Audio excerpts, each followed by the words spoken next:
Prajadiraj Nandana To wear saffron in India. They wear saffron. They have Mary. They put the Mary on a lotus flower.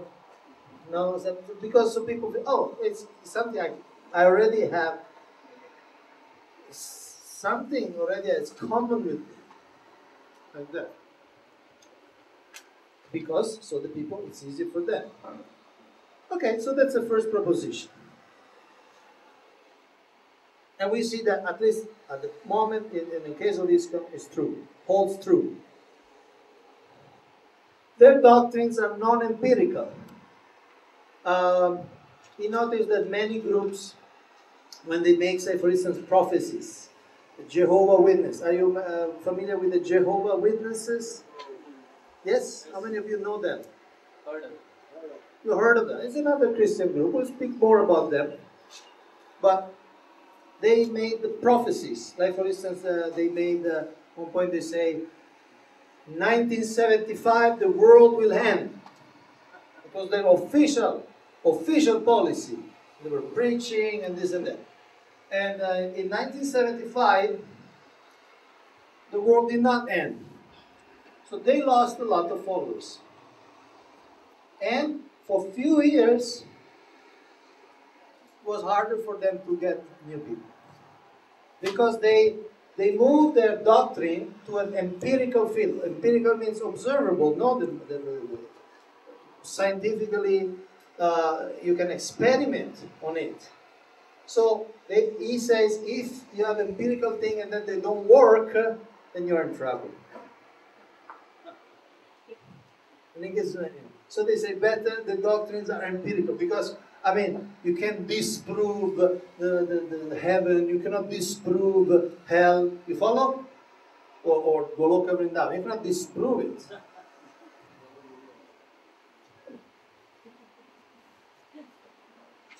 Feel free to ask questions or even challenges. I mean, I see that this model, I don't think this model is complete. There is some aspect there. But there are, I think, it's a good observation. I mean, it's good study and it applies a lot.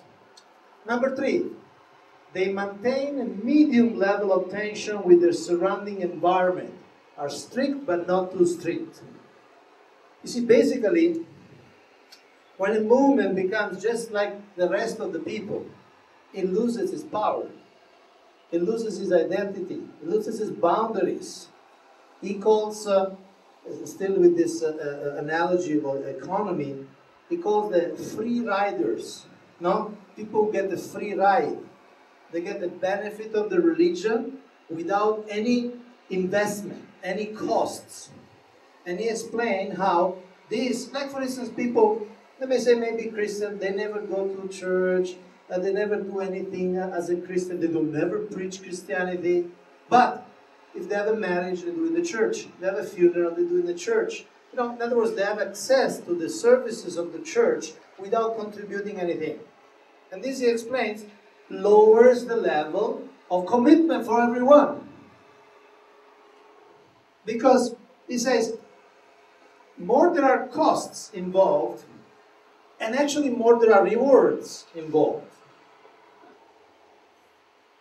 Say, for instance, say they have a church. If it's people don't go, there are only 5, 10 people, it's all empty, there's no energy, there is no inspiration. But if all the people go and contribute, everybody also gets, look at the temple. In the temple, there's no Sunday program, there are 10, 15 people. One is just looking at the ceiling, the other is kind of sleeping, maybe during the kirtan, the maximum movement is like this. No? The experience is very much lower. But if you have the room packed, and everybody dances, no? Then everybody gets more experience of that. I think Shri Radha Gopinath, instinctively or by design, they made something to avoid free riders, like they have the yatras, but only certain people are allowed in the yatras, right? What's the standard? At least 16 rounds. That to be part of the council group. So they do prevent this free riding phenomenon. It's not that anybody can get anything. Everybody can get, but they have to pay the cost, spiritual costs. You follow? We're talking material or mundane costs. So, successful movement, a medium level of tension. There should be a difference between Hare Krishna and normal people. Even if it's not external, even if you may not have the devotee kurta, but you know, Srila Prabhupada even wanted the tension to be in the, at least the tilak. Srila Prabhupada said there was a lot of discussion how they should dress, but at least the tilak, at least the sikha should be there. So some tension with the environment should be there. There should be some difference, not only for ISKCON, for any religious group which actually wants to grow, successful. Otherwise, okay. Number 4. Okay, they have legitimate leaders with adequate authority to be effective. There are 2 aspects to that. One is that adequate authority requires clear doctrinal justifications for an effective and legitimate leadership. B. Authority is regarded as more legitimate and gains in effectiveness to the degree that members perceive themselves as participants in the system of authority. So, leaders should be legitimate. In other words, people in the group. I'm talking in any group. You follow? I mean, we are talking in a group and doing a parallel with ISKCON. People should see, okay, the leaders are legitimate. In other words, they have the right to leadership. They have the right and they have enough authority to be effective. They have to have the power to make some decisions that affect the community. So, one is that they need clear doctrinal justifications. In other words, in whatever scripture you use as reference, should be clear that, okay, this is what constitutes leadership. We have, in this we are very well situated because, say for instance, the Guru has plenty of doctrinal justifications. Plenty of that. It's an eternal system, it's there hundreds and thousands of times in the Vedas. It's not something that comes up like this. Even the GBC concept, first of all, we know that from the Guru, Srila Prabhupada, he established GBC, so it's very clear. Legally, philosophically, spiritually, he established GBC. We have, like we were discussing before, examples in our Sampradaya with GBC. Second, authority gains more acceptance, effectiveness, that members perceive themselves as participants. In our case, we can see that the Guru, everybody can become a Guru, right? It's not when we have a caste of Gurus and a caste of non-Gurus. Not only Guru, but every aspect, everybody, no, we are not based, as I say, on birth. It's not you were born in a certain jati, you cannot become the president, or if you're born in a certain place, you cannot become a GBC, or if you were born in another caste, you cannot be a sannyasi. There is a quiet, it's open to leadership, is open to everyone.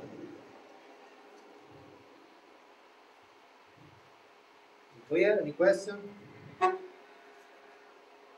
5. They can generate a highly motivated, volunteer religious labor force, including many willing to proselytize. And this really very much talks about congregational development, even in the terms which we are familiar with. This successful religious movement, they can generate a volunteer, you need to pay them religious labor force. They do services, they engage themselves in different things, including many willing to proselytize. Proselytize means preaching. Okay? So successful movement, they generate that. You see in America or in Europe, some churches, traditional churches, they have to pay everyone. Even though, those who clean, those who do things and this, they have to pay everyone. And sometimes we have to consider also for ISKCON, because there, in this particular thing, there has been a major shift from the 60s, the 70s, the 80s, and nowadays. Now, I'm just bringing up the thing for dialogue, for your contemplation, okay? I'm not jumping to any conclusion. But if you study the history of ISKCON, just like we were doing before, we can see that in the 70s, all roles in the temple were by devotees, initiated devotees, done. Okay? Cooking. In the 70s, it would be unthinkable to hire a cook, non-devoted cook. Unfortunately, nowadays, I would say quite a few temples in ISKCON, even cooking is not done by initiated devotees. Sometimes maybe devotees, sometimes maybe brahmanas, sometimes maybe even not so brahmana, so brahminical, maybe ex-brahmanas or something like that. But we do have, and sometimes we do have experience with that. How the mood changes. Basically, you go in the temple, you get many times you encounter, instead of seeing practitioners of the group, you find paid labor. No, the shoe stand paid labor, the reception paid labor, this paid labor, paid labor. No. You know, I have to kind of wide through the labors before you get to, oh, actually this is one guy who belongs to the religious group. No? So as a general idea, successful groups, they motivate. They create a highly motivated volunteer force, especially that they want to preach.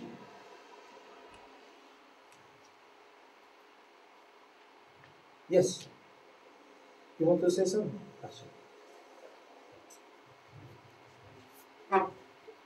Yes, I see a hand.